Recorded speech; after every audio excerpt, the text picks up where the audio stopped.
last couple of days, we've heard the unfortunate news of the incident that happened in Nigeria regarding Anthony Joshua.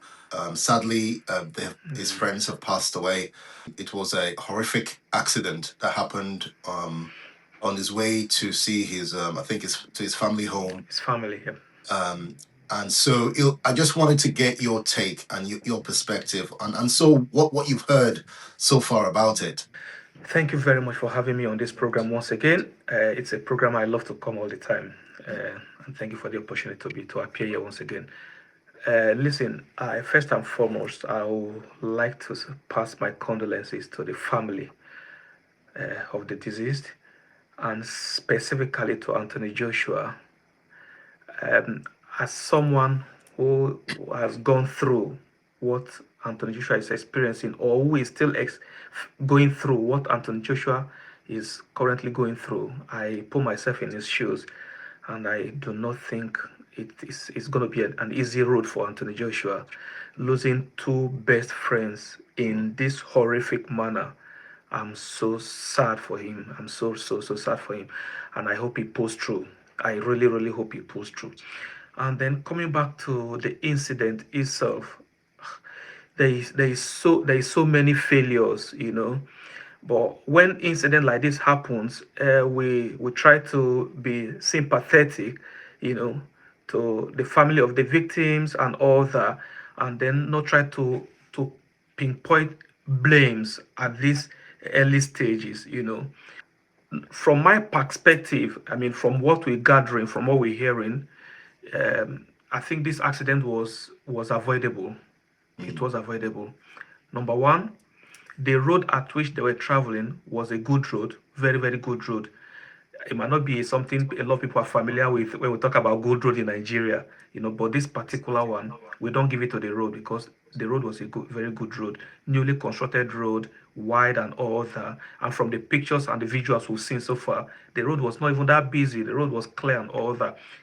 So we have to pin this one on the driver at this point.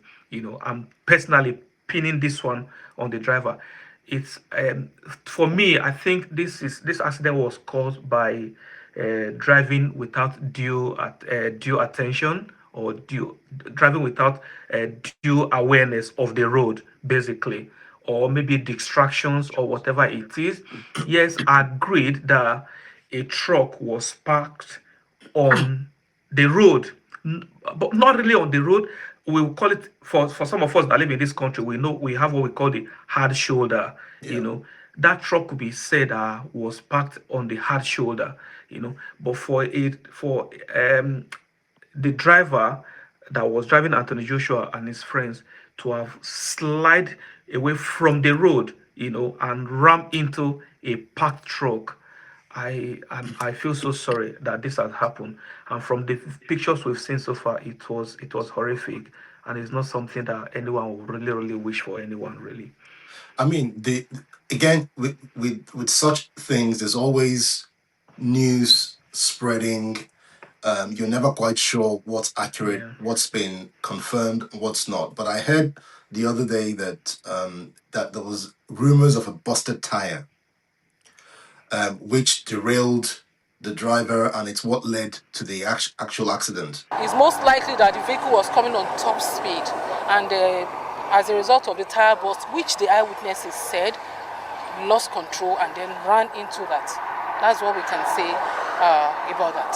So basically, there has been a whole lot of conflicting reports, coming from here and there. I've heard the road safety side of the story, who says that it was overspeeding, and then the police who gave a report on instant report on that day were like, oh, it was a case of a busted tires. So it's shocking. I mean, it's shocking that over 48 hours later, we still haven't gotten exact cause of this accident. We should know by now, either by official report by the road safety who was present after this incident, to tell the public exactly what the cause of this accident. Still, we're still getting conflicting reports what the real cause of this accident. However, from layman's view, from our angle, number one, it's the manner at which this incident has happened, the speed at which the driver was traveling. You know, if you had a busted tire, if you're an experienced driver, and you had you have a tire, your tire busted or something, the chance of the car somersaulting is quite high. You know, and then if you look at the impact of the vehicle, mind you, this was an SUV vehicle, not just an SUV vehicle, a bulletproof vehicle. Mm. And you know that bulletproof cars are made to withstand high impact, Yeah. you know, and that is why they are called bulletproof. But if you look at the level of damage Mm. done to that car on that day, it tells you nothing short of overspeed. Mm. And if a car is running at that speed and you had a tire burst, there is nothing stopping you. You're not going to skid off the way off the road. You're going to somersault. Mm. But that wasn't the case. That Mm. wasn't the case. The car ran into the truck, and the entire side of the passenger side was completely damaged. Yeah. Completely damaged. So I'm trying my best not to say this is exactly what has happened. However, if you evaluate what has happened, you will be able to say one or two things regarding this accident. And me personally, I'm pinning this on the driver, that this was a case of reckless driving and driving without due awareness. Now, one of the things that this whole thing has exposed is the services Yep. and in available in Nigeria in Yep. such an incident, right? So I think people rightly spotted the fact that there was hardly any sort of medical assistance Ah, available, come on. ambulances. I mean, there was no sort of there weren't basic um, Yeah. emergency services available to him, and not just to him, but to regular Nigerians that this sort of Yeah. things happen Yeah. to Yeah. day in day out. You know, again, to get your perspective on what that means and how that makes Nigeria look. Oh, bad.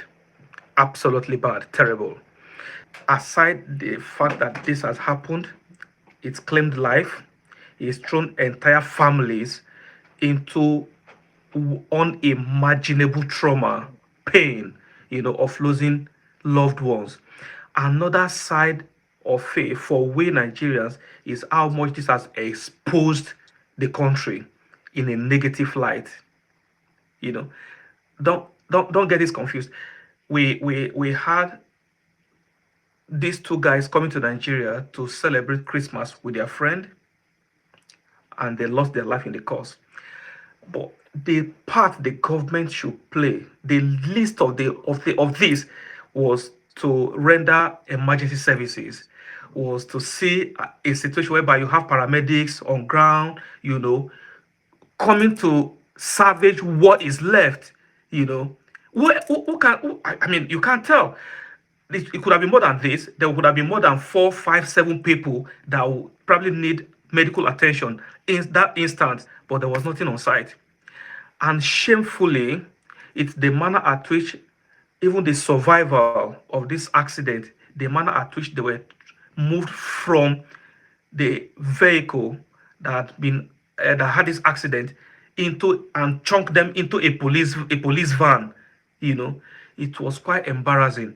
And you see, this tells exactly what we've been talking about for some people that have been following the way we speak against some of the hills of the country. You know, the basic amenities, the basic infrastructure. This is not too much to ask to have a standby. What would it cost to have an helicopter, that will run to a scene of this kind of accident once in a while? But when stuff like this could happen to someone like Anthony Joshua, we're talking about two times heavyweight champion of the world, you know, then imagine what the fate of a common man, you know, who live in that country. And I tell you what, this happens every day in Nigeria, but we don't get to hear about them because these are not known names. We get to know about this because it involves a personality, a well-known personality. You know, and the government, I really, really, really hope the government will learn something from this. But shamefully, we have a government that never learns anything. Never. You know, this will go on in the next 2 3 days. Everyone will move on like nothing has happened. But it is shameful and it's painted Nigeria in a very bad light. Yeah. I mean, it what got to me was how, in recent months I've seen a lot of Anthony Joshua's sort of online presence, and he Yeah. mentions Nigeria a lot, and he's Yep. wraps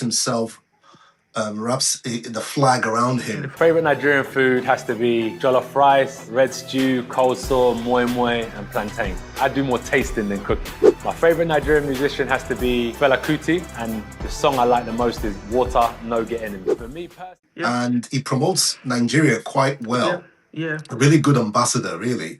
And for this to happen to him on his way to Nigeria, I mean, some people will come to Nigeria and stay in the big cities, right? So they'll stay in Lagos and stay in Yeah. Abuja, Yeah. and that's it. They're out. But he's like, no, I want to go to see my people. I want to go True. see, True. and he goes further in.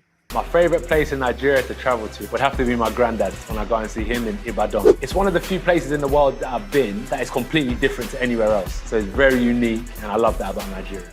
Yeah. And in a way to promote Nigeria and to sort of show off his what the little that he has to his friends, and to say, look, Yeah. we're good people. We have there's a lot of things going on, because I know they have some charities and things like that Yeah. linked in, Yeah. in the area as well.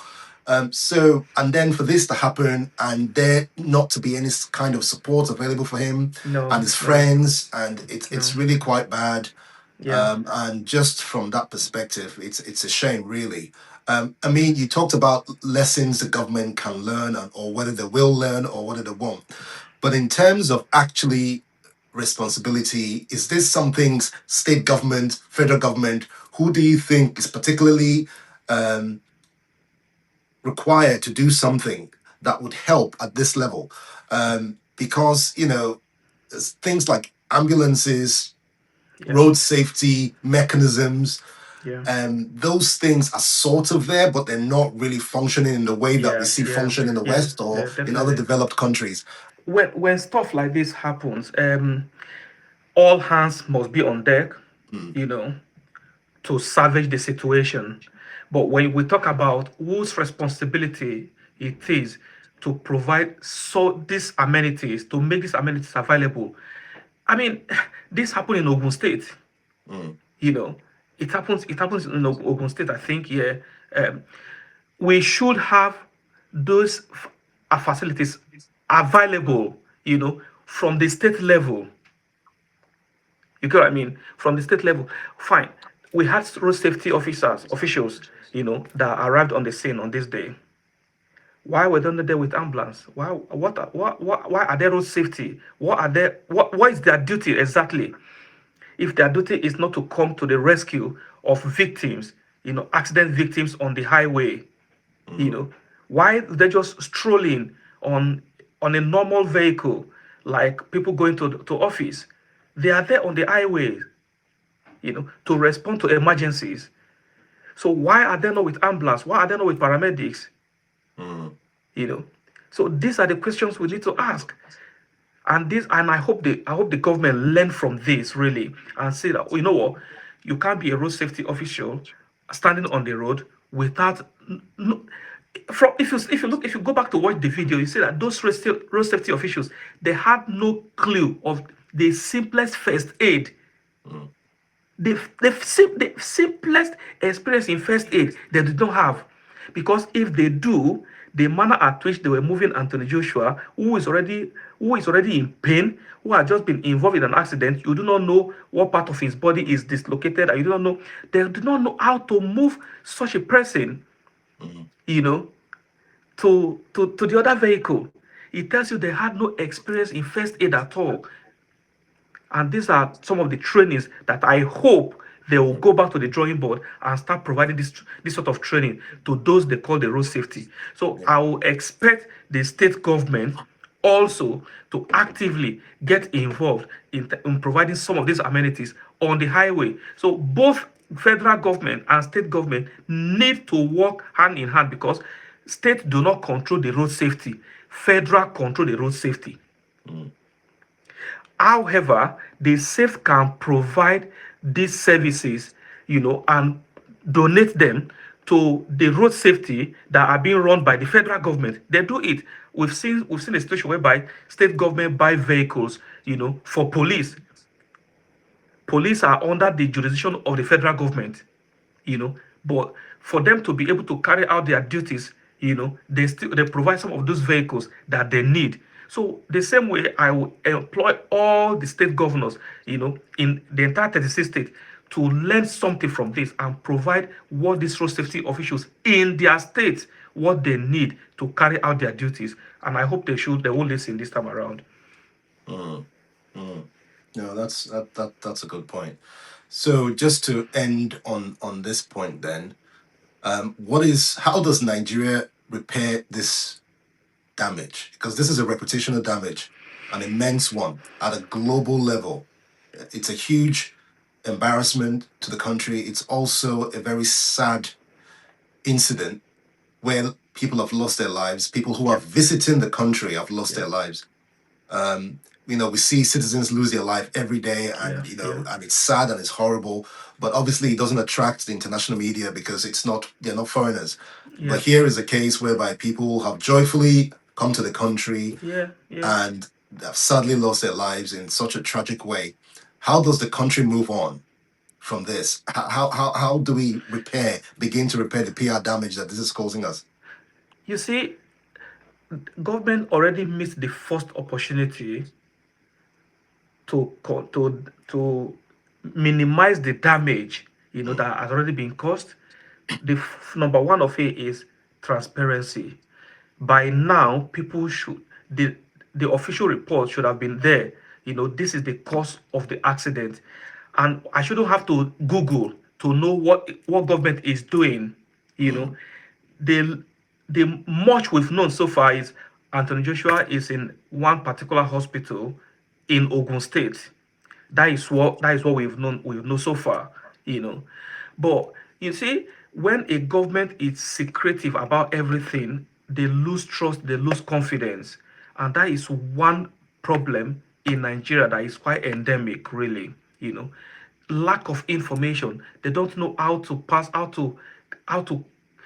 information to people, to win people's confidence, and this is one of it, right? So when we talk about what sort of damage control can this government do, I will expect that the government, as a matter of urgency, set up a panel, to investigate the cause of this accident. That is where you start from, because the report, you can then say, okay, what can we learn from this report?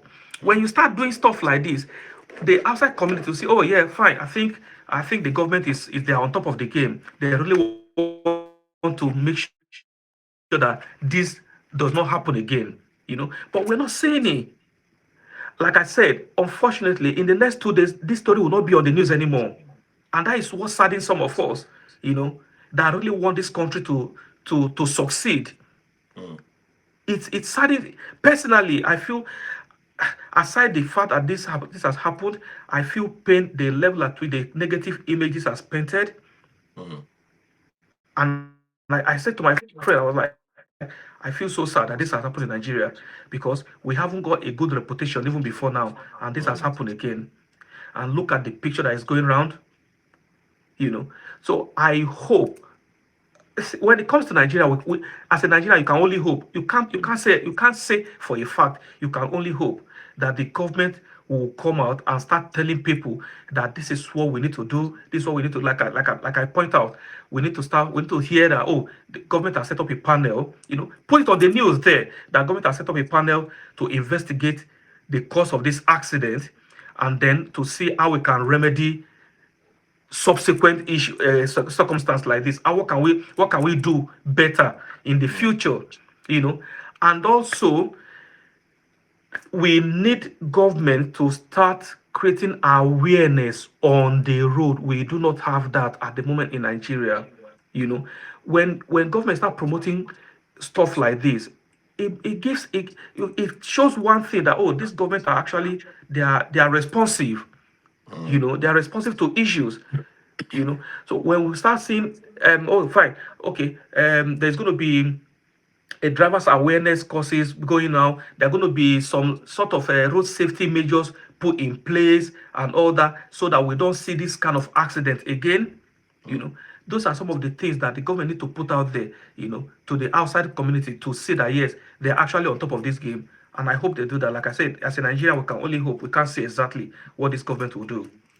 I think it's a very good point, and especially we now live in an age of digital media. We now Yep. live at a time where you can create a very quick course, online course, Yep. and then you can ask people to go on and do the course, and you know by them doing it, they'll be registered and saying, okay, they've done the Yep. course, and Yep. that could then mean that when they are stopped by police or whatever, at least there's some kind of record that they've done the course. My point is that there are ways of actually educating the masses and Yep. making sure that people learn and know the right thing to do, and Agreed. how to do things, and the Agreed. sort of laws you want to promote, the cohesion you want to promote in society by getting people to do certain things.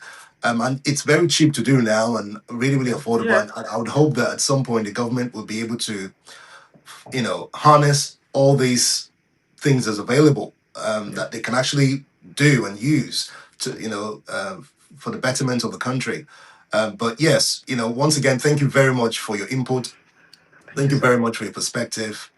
Let's hope that things work out both for Anthony Joshua and, Yeah. and for Nigeria. It's the whole thing's very, very sad, to have lost two of your very Absolutely sad. closest friends.